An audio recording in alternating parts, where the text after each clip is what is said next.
That's it. Okay, here we go. Parshas Va'era. Let's go a little bit into Parshas Va'era. So, Rabbi, my father still said, Nishmat Abba Cohen ben Yafa. Leilun Nishmat Abba Cohen ben Yafa. And my aunt, Tamar Bas Bas Sipara. Lali Nishmat. Okay, the Shosh have an aliyah. So, there was someone called Rav Simcha Zissel from Kelm. In Yiddish, we call him the alter from Kelm. You know what the word alter means? Alter? Old, the older gentleman. The alter. older gentleman, the alter from Kelm. He was known as Rav Simcha Zissel. That was his name. Okay.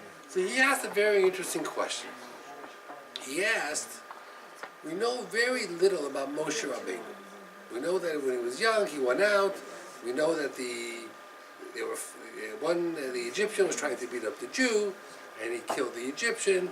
We know about Tzipora, that they had thrown the girls into the well, and that the shepherds came and chased them away, and they threw them into the well. Moshe saved them. He says, what was it that Moshe had? What midah, what character, what nature that made him worthy to be the leader of the Jewish people? I mean, what was Hashem looking for in a leader at that moment that made Moshe not only the leader to deal with Paro, but to be the Adon HaNavi, the greatest Navi, to give the Torah? So he says that the quality that Hashem was looking for was someone who is nosei ba'ol im chavera. What that means in English is someone who cares about the person next to him. It's a fascinating thing. Cares about the person next to him. And I'm going to go into more detail a little bit about it. He says, here is Moshe Rabbeinu, and Moshe sees an Egyptian beating a Jew. Now we're going to talk a little bit more about that incident. What does he do? He steps in and he saves the Jewish man. He sees the shepherds chasing away the daughters of Yisrael. He doesn't know Yisrael. He doesn't know the daughters of Yisrael. But there's an injustice. So he steps in and he takes charge. You're going to see in next week, I'm not going to be here, but the week after, we're going to talk a little bit about, it's fascinating, for example, when a person davens, a shul. Now this shul is the exception. But the halacha is, you're not supposed to daven in a shul that does not have windows. Yeah. That's what the Gemara says. Why? 8 windows. You could Right. see him. Windows, 12 windows. Why? You should see Shammai. So you should see Shamayim. The Meforshim say, you know why? So you should see people outside and care about them. Oh. You're inside when it's warm, they're outside when it's cold. It says by Noach, Hashem said, make a tzohar. Some people say it was a precious time, some people say it was a window. What did Noach need a window for? There was nothing to see outside. The world was being destroyed. Yeah. He says you're not allowed to daven in a room without a window. You have to be able to see outside. That means it's important to know that whenever we do anything, we're worried about the person next to us. You know when Machas Choshech was so bad? It says nobody could see anybody. Yeah, very pitch dark. Pitch dark. When that happens, that's the worst thing of all. That's pitch dark, you can't see the person next to you. Isn't it Hello Hashem if they see us praying through the windows? We're talking about seeing other Jews in need. Okay, that's what it's referring to. It's Now, neighbor, Jewish neighbor. Rabbi Yonasan Eibshitz, he says something interesting. He says Paro understood this. Paro understood that whoever was going to save the Jewish people had to care about the Jews. So what did he do? His astrologer said that the leader of the Jewish people is going to come from Shevet Levi. So Paro went and said, are you from Shevet Levi? You're free, you don't have to work. He freed the entire Shevet Levi from working. Why? Because he believed that if somebody came from Shevet Levi and says, I'm going to take you out of Mitzrayim, the first thing a Jew would say is, let me see your back. Let me see the lashes, the whip on your back. No lashes? We're not going to follow you. You don't know what it means to be a slave. You don't know how I feel. That means Paro understood. Now in the end, Paro didn't care because the astrologer says whoever was going to save them already had died and was gone, and that's why he didn't worry about Moshe, he didn't worry about anything. But Paro was willing.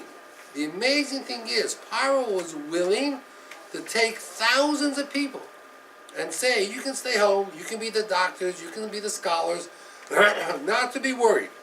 You don't have to work at all. No, you don't have to make any bricks, you don't have to make any mortar, you don't have to build any cities. No problem. Just so they should not be able to save the Jewish people. That was Paro's thinking. Shevet Levi understood this. So it says, Ve'ele Shemos B'nei Levi. These were the names of the children of Levi. Shevet Levi went out of their way, to give names to their children that reflected slavery. Gershon were strangers. Kohos, broken heart, like breaking rocks. Merori, bitter. Miriam stands for Mar Yom. A bitter days are here. Slavery is here. That means Shevet Levi gave unusual names. Names that screamed out, we are in trouble, we are in pain. Just to understand what the Jews were going through. But Paro was brilliant. He said, Shevet Levi is going to save them? No way. And that's why Shevet Levi was the smallest of all the Shvatim. Because since they didn't work, they didn't get any special brachos. They didn't get brachos of having 6 children at one time. Oh. No, they didn't have those brachos. They were exempt. They didn't work. Everybody thought Paro was a good guy. No, Paro had a plan. So we see something very, very fascinating when it comes to Paro. Now that leads us to another question, and it's a very difficult question. Let's go through. According to many opinions, Paro knew Moshe was Jewish. Yes. Okay? Moshe would go home. He knew who his father was, Amram. He knew who his mother was, Yocheved. He learned the Shem HaMeforash. Amram must have taught him that. It wasn't something that kids know today. If you go to 13-year-old boys and say to them, what's Hashem Shem HaMeforash, they don't know it. So the assumption is Paro knew. Paro was okay with it because his astrologer says He's died. he died. Nothing to worry about. And maybe Paro thought Moshe would be the next Yosef. He would help make Egypt, which is great, even greater. Maybe Paro was Trump. I don't know. Make Egypt greater. That's what he said. I have no idea. But, he wanted to use Moshe. Okay. Moshe was very popular in Paro's house. Paro liked him. He was effective. For example, Paro came home one day, I guess, and he said around the dinner table, those Jews, those slaves, they're so stubborn. I wish I could get them to work harder. Moshe says, I think the problem is they're tired. Maybe if you give them one day a week off, they'll work better. Paro says, sounds like a good idea. So they gave him a day off. Which day was that? Shabbos. So they started to keep Shabbos already. The day of Moshe. Tefillah la Moshe Ish Elokim. So Paro listened to what Moshe suggested. And Moshe made suggestions to make the Jewish people's lives better. Okay. We have in science, in accounting, something called a risk analysis. You know what a risk analysis is? Let me explain it to you. No. Let's say you make a car, and the car has an airbag that malfunctions. Problem. Yes. So you make a cheshbon. If I have to recall all the cars and fix the airbag, it's going to cost me $100 million. How many times does the airbag deploy, and how often will someone get sick or get hurt? Be 500 times.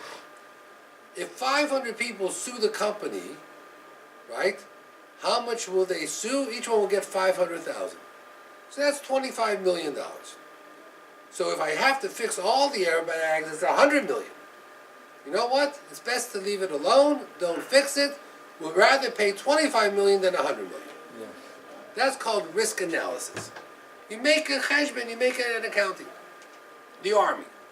Let's say the army is in the war, and a soldier gets captured. Now there's a soldier in jail. I'm not talking about a spy from the CIA. A soldier's captured. And the enemy's going to kill the soldier. Got it. bad, horrible. So they do an analysis. If we're going to go in to save this soldier, 20 people will die. So do we kill 20 people to save one person? Doesn't make sense, right? No.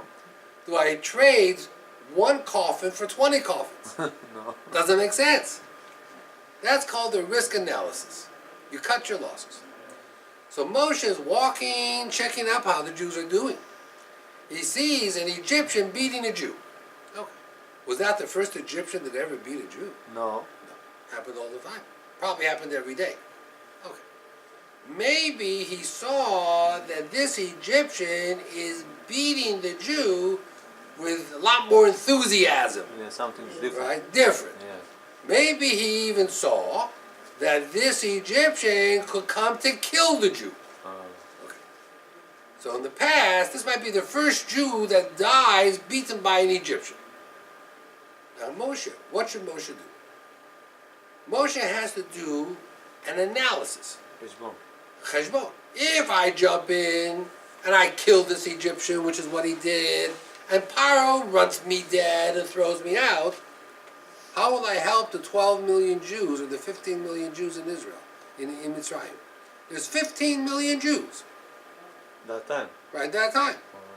So, do I save one and condemn 15 million? Doesn't make sense. Moshe could have said, I'll sacrifice one. So he'll die. But I'll stay in Paro's palace, and I'll work, I'll punish that Egyptian, and I'll work, and maybe one day I'll be the Paro and I'll free all the Jews. But he doesn't do that. In order to save the one Jew, he blows his cover. He makes everybody know that he's Jewish. He kills the Egyptian, which is a horrible crime in Egypt, forcing him now to run for his life. Why did he do it? Why did he feel he had to do it? Because. Now, one more thing.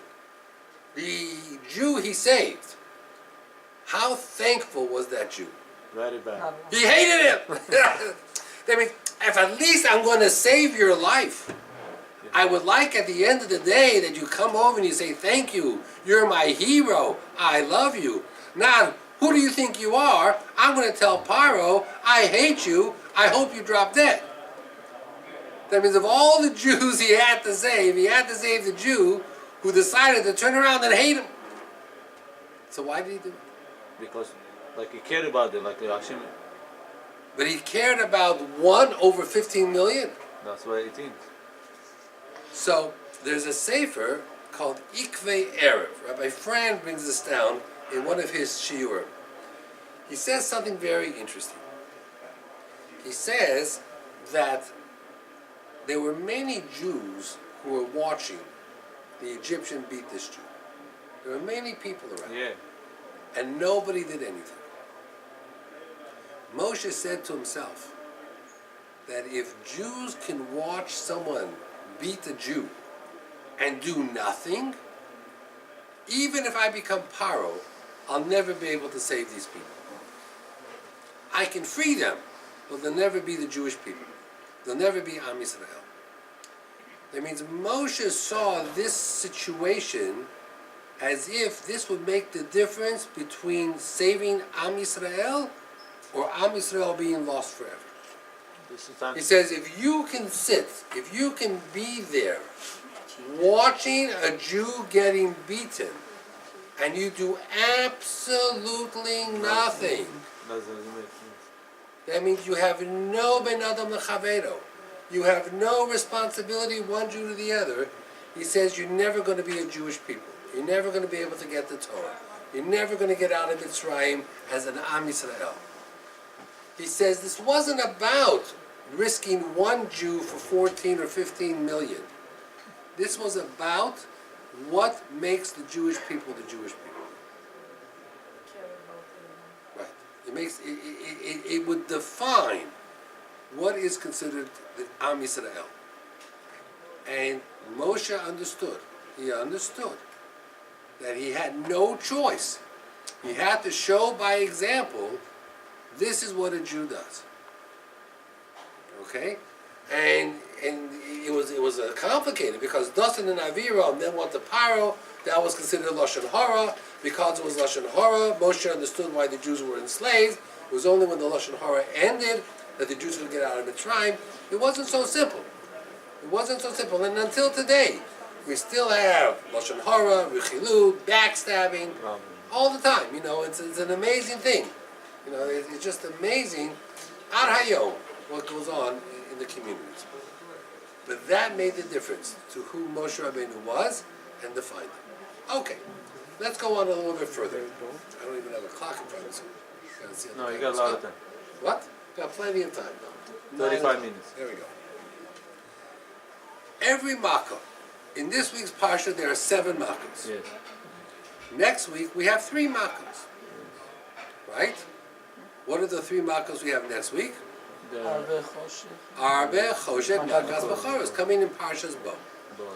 It's interesting that in the Haggadah, when we break up the makkos, we have the Tzach, which is 3, Adash, which is another 3, and then Be'achav, right, which is 4. So we break it up 3, 3, and 4. But this week we break it up 7 and 3. Okay? Some people say, just as an answer, that the makkos, the 10 makkos, represent the 10 levels of creation when Hashem created the world, the 10 sfirot. And the last 3, the highest level of the sfirot, is Chochma, Bina, Das. And the last 3 makkos represent Chochma, Bina, Das. So therefore, those last 3 represent Chochma, Bina, Das, is why they're alone, the last 3. That's why they're separate. Okay, that's Makas, that's Parshas Bo. Why the first one and last one was by water? The makot. How was the last one by water? It was Makat B'chorot was the last one. No, when you drain the Egyptian in the water. So it's interesting. I mean, it's hard to know why. We're going to talk a little bit about that in a moment. The first one by water, because the Nile was one of the Egyptian gods. Paro felt he controlled the Nile. He was one of the gods. But I read in Rashi said because the mantle was Tammuz was the first the Right. punishment was Tammuz. The sign of the scorpion was It was water. yeah. Interesting. That's why it was Rashi. I have it in one of my forums that I put out, how each Makkah represents a different sign. I have all the signs and how it relates. Yeah, that's what Rashi said. That's what Rashi explained. So I'll give you a copy of one of my books that I put out, you'll be able to see that. Thank you. Okay, so now, each Makkah, it's interesting, each Makkah, Paro runs after Moshe and says, please, please take away this Makkah. By the frogs, he says, Ha'atiru, pray to God, get rid of the frogs. In one Makkah, he says, Hashem HaTzadik, Hashem is the Tzadik, Ani v'ami Rishoyim, we're bad. Every single time. And Moshe, sometimes he prayed this way, he cried out. There's only one Makkah that Paro did not ask Moshe for any help. The first one, Makastam. It says in Makastam that Paro saw all the water turn to blood. Vayifen Paro turned around. Vayovo el Beso, he went back home. V'loshot libo gam lezot, and he didn't care about it. He didn't even think twice about it. Why? So the Meshech Chochmah says, all the Makkos, frogs, lice, wild animals, Moshe, please help me, help me, help me. And Makas Dam, no water for 7 days. Paro doesn't say a word. The Meshech Chochmah has a fascinating answer. It's an amazing answer, the Meshech Chochmah. Rav Meir Simcha from Devinsk. You're all done? The Meshech Chochmah says, believe it or not, the Meshech Chochmah says that Makas Dam did not affect Paro and his palace. Paro and the palace had fresh water. Wow. Why? Because Hashem always rewards you for what you do. And for a while, Paro took care of Moshe, fed him, gave him a place to sleep. Hashem owed him Hakarat HaTov. Wow. So Makkah number 1, he got a get out of jail free card. Wow. After that, no exemptions. I never heard that. It's amazing. And that's why the first Makkah, Paro looks, sees a lot of blood, sees people thirsty, says, that's terrible, turns around, goes back home, and pours himself a tall glass of water and enjoys it. He didn't care. Lo shos libo. Didn't bother him at all. Okay. Now, the Medrash says, What was the reason you said? because he took care of Moshe as a child. Oh. Right? He took care of Moshe. He brought him out of the water, took care of him. Hashem always rewards people for what they do. Yes. So Hashem had to first reward Paro, clean the slate. Afterwards, now we're paid off, But we're even. Smack. as the rest of the people, 7 days without water, how they survive? Okay. So that's where the Medrash comes in. The Medrash says that the Jews became rich during Makas Dam. Oh, they sell the water. They sold the water. And not for $1 a bottle, like $10. The original Poland spring water was Goshen spring water. $100 minimum. $100 a bottle, Because right? Not $1 a bottle. It's like $50 a bottle of water. And the Egyptians paid. because of the wood, they wanna, because Paro always get upset about Moshe, they wanna sell the wood for Jewish people expensive. That's why now God turned the same way. Whatever it was. Dam, and the word damim. Damim means money. So dam equals damim. Blood equals money. Maybe that's where the term became blood money. There's something called blood money. Jews became rich. Fantastic. Jews who had $5 one day had $50,000 the next day. Okay. Of course, they asked the question, why was it necessary for the Jews to get rich at the very beginning by Makat Dam?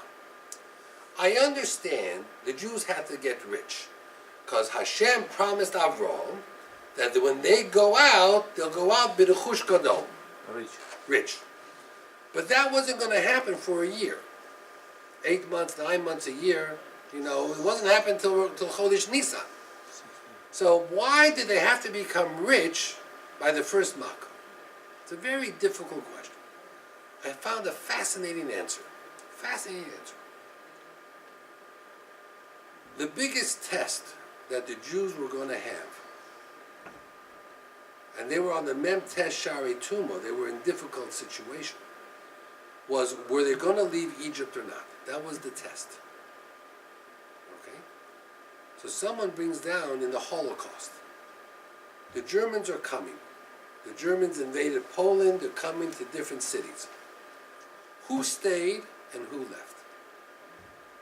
The poor people, they all left. You know why? They had nothing to stay for. Who stayed? Rich. The rich people. Because they had a big house. And they had a lot of money in the bank. And they had a big business. So they didn't want to leave. I'm going to go to America with nothing. I'll stay here. But the Germans are coming. Oh, we'll pay them off. We'll bribe them. It won't be as bad. It can't be what you're telling. I can't believe they're just going to kill people. I don't believe it. So the rich people stayed. The poor people left. Now, if you're going to test the Jews, are you going to leave Egypt or not? You have to make it a fair test. You know how Hashem made it a fair test? He turned everybody into being very rich. Now, what did the Jews say? Some Jews says, Hashem wants us to leave, we're leaving. That was 20%. 80%, you know what they said? Rich. We're rich. Why should we go? The Egyptians, they're not going to make us slaves anymore. They learned their lesson. And life is good. And we got money. We retired. We have a bank account. What, we should go into a desert? I don't want to go to a desert. And then I got to go to a country I've never seen called Canaan. And I got to fight 31 kings and 7 nations. So I should become a slave to my farm. Why? I have $1 million in the bank. Leave me alone. I retired. I'm going to sit at home, and I'm going to sunbathe, and I'm going to relax. So the Jews became rich in Makas Dam. And as the Makos kept coming and coming and coming, and the Jews were getting happier and healthier and stronger, now came the test. Are you ready to leave or not? And in the end, most of them didn't leave. 80% stay. 80% stayed. That's the scary part. Now, Moshe could not hit the water. The first Makkah hitting the water, the Nile, Moshe could not hit. Why not? I don't know. You saved it. He was saved by the water. How many years ago was he saved by the water? He was child. 80 years. I mean, let's stop for a moment. The water saved him 80 years ago. 80 years is a lifetime ago. Yes. It's 2 lifetimes ago. Someone does you a favor. Are you going to remember them 80 years from now? Never forgot. The sand. He couldn't hit the sand. The sand hit the Egyptian. How many years ago was that? 67 years ago. Yes. What do we see from here? A fascinating thing. When it comes to Akarat HaTov, there's no statute of limitations. Anytime. You know, if you rob a bank, there's a statute of limitations, 3 years or 5 years. If you hurt me and I want to sue you, I have to sue you within 12 months or within 3 years. After that, I can't sue you. It's called the statute of limitations. Comes to Akarat HaTov, I did you a favor, Forever. forever. There's no statute of limitations. Moshe was a baby, didn't know he was being saved. The water didn't know he was saving Moshe. And all of a sudden, there's something called Akarat HaTov. And it's more complicated than that. I'll tell you how complicated it is. Hashem, Midian hires women to cause Shevet Shimon to sin. 24,000 Jews die. Hashem says, I want you to take revenge against Midian. It's time to teach them a lesson. No problem. Moshe, do the job. Who does Moshe send? Pinchas. Why doesn't Moshe go? Because, Moshe says, I can't go. because from India. I'm from Midian. They were good to me. Really? I thought Yisro threw him in jail for 10 years and wasn't going to feed him. Tzipporah had to sneak him food. But maybe for 5 minutes they were good to him. All of a sudden he can't leave the army. Okay? A person comes and says, I want to convert and be Jewish. That's fantastic. I don't know why, but that's fantastic. Where are you from? Ammon. Sorry. Can't do it. Moab. No. What about you? Where are you from? I'm an Egyptian. Oh, Egyptian? No problem. What's up? 3 generations, Egyptian, you can convert to be Jewish. Ammon and Moab can't. He says, hold on here. Why can't we? What? We were in the desert. You didn't give us any food and water. Okay, you're right, but we didn't kill you. We didn't put your babies into pyramids and suffocate them. We didn't make you slaves for 86 years and beat you to death. That's true. But they took us in before that, and they were nice to us for a few years. During the days of Yosef, Yaakov came down, they gave us Goshen, they were nice to us. So what's the halacha? They can convert, they become Jewish. And if you want to take revenge against an Egyptian, you violate a law in the Torah. Lo tesa'ev mitzri. You have no right to oppress an Egyptian. So even though you tried to kill me for 86 years, but because before that you were nice to me, I got to remember the nice part and not the bad part. Why? Hakarat HaTov. Crazy. Now let me tell you a story. This is a shaila that came to Rav Zilberstein. And Rav Zilberstein wasn't sure what the answer was, so he went to his brother-in-law, like he often does, to Rav Chaim Kanievsky. Listen to the story. Listen to the story. There was a Jewish guy on the subway tracks in New York, and somehow he tripped and he fell onto the tracks. And a train was coming. There was this African American, maybe he was 6 foot tall, 6'6". A few years ago this happened. And he bent over and he took the guy by his belt, by his pants, and lifted him up and put him back on the tracks. Saved the guy's life. He's a hero. Yeah. He's a hero. Newspapers come, the police come, the whole thing comes. So someone says to him, sir, do you realize you're a hero? He says, I don't look at myself as a hero. Why did you do it? Why did you do it? What made you do it? This is what he answered. He says, well, I work at McDonald's and I get paid $10 an hour. Had the train hit the guy, we would have been stuck for 2 hours investigating it. I would have lost $20. So I didn't want to lose the $20. So I figured the best thing to do was just to pull him off the tracks and save his life. Now I can go to work and make my $20. Okay. What's the question? The Jewish guy that was on the tracks was a very rich guy. And when he was on the tracks, he said to himself, if someone saves me, I'm going to give him $100,000. Wow. So now he wants to know, since this African American saved him, do I have to give him $100,000? Wow. So he asked Rav Zilberstein, is the idea of Hakarat HaTov, does it apply to non-Jews, number one? And number two, if the guy wasn't interested in saving me, he just wanted to get to work and make us $20, do I still have to pay him? That means he wasn't going to save me. If he could have gotten to work without saving me, he would have gone to work without saving me. Do I still owe him the money? That was the question. So Rav Zilberstein asked Rav Chaim Kanievsky. So Rav Chaim Kanievsky said as follows. He says, listen, number one, the Chumash says that when Yosef was giving out food to the Egyptians, and the Egyptians had no money, he bought them, right? He bought the Egyptians body and soul. There was one group in Egypt that Yosef gave money for free and never charged them a penny. Who was that group? Levies? The Egyptian priests, Kohanim. Oh. Why? Because they saved his life. Because the priests in Egypt were the judges. And when Potiphar's wife accused Yosef of rape, it was their job to investigate. And they investigated the evidence, and they realized that she was lying. So therefore, they ruled that Yosef will go to jail, but he won't get killed. So the priest saved Yosef's life. So for the next, Yosef was king for 80 years. For the next 80 years, he gave them food for free, no cost. So the first thing Reb Chaim said was, the first thing Reb Chaim Kanievsky said was that there is the idea, we learned from Yosef, that Hakarat HaTov applies to non-Jews. That's the first thing. Then he says as follows. The Gemara says that the great-great-grandchildren of Haman learned Torah in Bnei Brak. Some people, who is that? Some people say it's Rabbi Akiva, Shmai, whatever it is. What did Haman do to deserve that his great-great-grandchildren should learn Torah in Bnei Brak?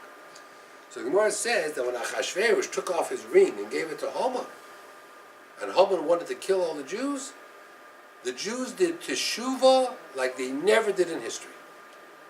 So Haman was responsible that the Jews said tachanun and did teshuvah like nobody else. So let's get this straight. Haman wanted to kill them. But because he wanted to kill them, they did teshuvah, he gets a reward. Another example. Og Melech HaBashar. He tells Avram, Lot was taken captive. Did he want Avram to save Lot? No.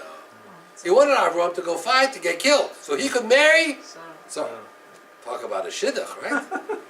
You want to marry somebody, so you just knock the other guy off. Yeah. Got it. Yet, hundreds of years later, Moshe has to meet Og on the battlefield. Yeah. And Moshe's worried. What's he worried about? Hakarat HaTov. Hakarat HaTov, zchut, Og might have.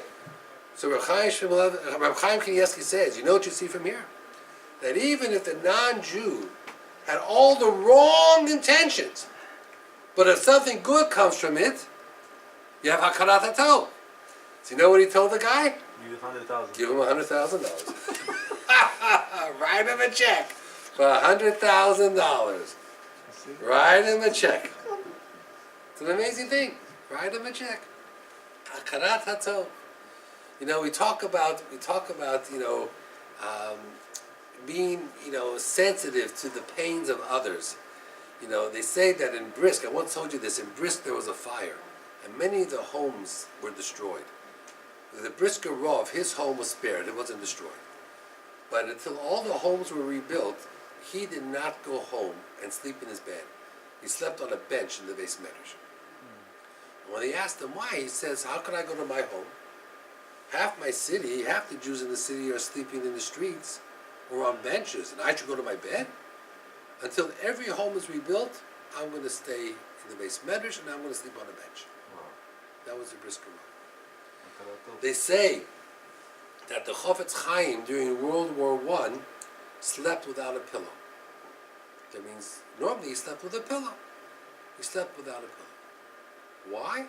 Because World War I, people are in pain. I heard today, I wrote this up for next week, but I'm not going to be here. I heard today that the Ponevezher Rav once went to visit the Chofetz Chaim at his home. And he came in, and the Chofetz Chaim was in his room, and he was davening, and he was crying and crying. You would think some tragedy happened. So he goes to the kitchen where the wife was, and he said, did something terrible happen? She says, no, everything's okay. He says, everything's okay? He's crying, like you would think the world was coming to an end. She says, oh yeah, someone came to him and said he was very sick, and he asked my husband to daven for him. And when someone asks my husband to daven for him, that's how he davens. Oh. He cries like that? He says, yeah. For anybody? Yeah, for anybody. You know this? Yeah, it happens all the time. The Ponevezher was shocked, because someone comes to you, so you say an extra to him, and you go on with your lives, Nobody thinks twice about it. He says, not the Chofetz Chaim. Chofetz Chaim was crying to no end. Now I'll tell you another story that is shocking. And many people that know the story, I don't know why, I would think the story would have more publicity. You know that during the Yom Kippur War in Eretz Yisrael, I was in Beis HaTalmud. I was in Yerushalayim. I was learning in the yeshiva there by Reb Dov Schwartzman. Beis HaTalmud at that time was right next door to the Mir yeshiva. We eventually moved out, but we were right next door to Mir. Mir and Beis HaTalmud were next door to each other, and the war started on Yom Kippur. Now, in every yeshiva, the day after Yom Kippur, yeshiva is closed. Everybody goes home after Yom Kippur, and they're home for Sukkot, and they come back after Sukkot. Every yeshiva is that way. And now the war broke out in Israel on Yom Kippur. And of course, the next day, everybody assumed they're going home. The Rosh Yeshiva of Beis HaTalmud, Reb Dov Schwartzman, says, no. I don't want yeshiva guys on the streets walking when soldiers are on the front fighting and dying. What a chilul Hashem it is. Because people, older people, women are going to see young men on the street, and they're going to say, how come my husband is fighting, my son is fighting, and you're on the street buying a falafel? He says, no. The yeshiva is going to be open, and you must stay in the yeshiva. Okay, we got that. The next thing we weren't expecting. The yeshiva had 30 kollel guys. He told the kollel guys, you can't go home now. We're gonna put tents, like army tents, on the front of the yeshiva, and we're gonna give you a bedroll, and you're gonna sleep on the ground in front of the yeshiva. He said, what are you talking about? We're gonna go home to our wives, to our children. He says, no. Soldiers on the front, are they going home at night to their wives? No. They're sleeping on the front, on the ground. You're not a soldier because you believe you're gonna fight the war with Torah. Well, then fight with Torah like a soldier.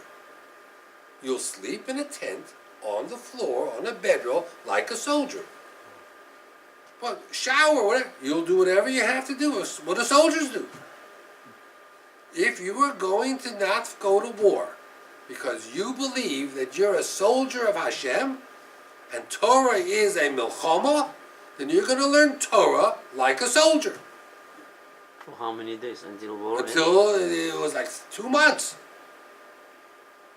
Now, it wasn't so bad in the beginning, because in the beginning the weather was decent.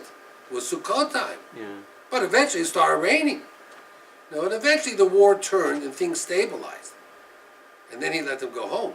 But until the war turned, I mean, when the war began, Israel, they were coming across the Sinai, as you know, I told you my stories, across the Sinai, and they were coming down from the north, from all over. I wasn't sleeping in the front, I was in Goshen, but I was discovering where Amram and Yocheved were living. I was trying to find their house, but that was in Camp Goshen over there. When was it? 1972. 1973. Yom Kippur, 1973. So, but it's a fascinating story. It's a fascinating story. Now, I'll give you another example. I thought, I don't know if I told this to you last week or not. I had it in my notes last week, but I don't, maybe I have it in my notes this week. I have it in my notes this week, maybe. That's why maybe I didn't tell it to you. Yes. You know, we talk about airport security, you know, because we're afraid of hijacking. You know when hijacking began? In 1970. That's when planes were hijacked. First time. What? It began, interestingly enough, it began where planes were being hijacked on their way to Miami to Cuba. That means people wanted to go back to Cuba. They couldn't go back, so they would hijack a plane to Cuba. And when they landed, Castro welcomed them with open arms. There's an old joke that a fellow pulls out a gun and says to the pilot, "I'm hijacking this plane to Miami." So the pilot says, "What are you doing?" "We're going to, the flight is to Miami." He says, "No, tell me that. 3 times I was on this plane, I ended up in Cuba. I want to go to Miami." You know, he hijacked the plane to Miami, was going to Miami anyway. So, you know, that was the old joke. In 1970, the Palestinians, the PLO, hijacked, I think, 3 planes and landed them in Jordan, in the deserts of Jordan. On one of the planes was Rabbi Hutner, who was the Rosh Yeshiva of Chaim Berlin. And needless to say, the entire Orthodox community were davening and saying to Tehillim that Rav Hutner should be free. And there was so much pressure put on that they released one plane, and that plane was Rav Hutner's plane. They released that plane. So that plane came back to Kennedy Airport. When Rav Hutner's plane landed in Kennedy Airport, thousands of Jewish people, Orthodox Jews from the yeshivas, came to greet Rav Hutner, and they had a band and music, and they were dancing at Kennedy Airport when Rav Hutner came off the plane. All of a sudden, who comes? Rav Moshe Feinstein. Rav Moshe Feinstein is the Gadol Hador. And he sees what's going on, and he gives a clap, and he tells the band, cut the music. And he tells everybody, stop the singing and stop the dancing. And they turned to him, they said, "Rabbi, the Rosh Yeshiva was saved, Rav Hutner was saved. Isn't this a time to sing and dance?" He says, 100%. But I know for a fact that there are 7 families in Flatbush who have relatives still stuck on planes in Jordan. And until everyone is home safe, there's no singing and there's no dancing. That's what Rav Moshe Feinstein said. That's called Nosei Ba'ol Chaver. That's called seeing the picture. A Jew is still captive. I understand Rav Hutner was saved. It's a great simcha. And one day when everybody is safe and sound, we're going to sing and dance and we'll throw the biggest party. But he said, Rav Moshe Feinstein said, it's just amazing. He says, Rav Moshe Feinstein was amongst them. And he walked into the hangar and he saw the singing and dancing, and he walked over to the band and he ordered them to stop playing. And they were shocked. They were shocked. He says, how can we have a band playing when there are still other Jews who we don't know, their relatives don't know if they're going to live or die? That was Rav Moshe Feinstein. But they were just simple Jews. They weren't the Rosh Yeshiva. To Rav Moshe, there's no such thing as a simple Jew. To Rav Moshe, every Jew was a Rosh Yeshiva. Every Jew was a tzaddik. Every Jew was special. Every Jew was great.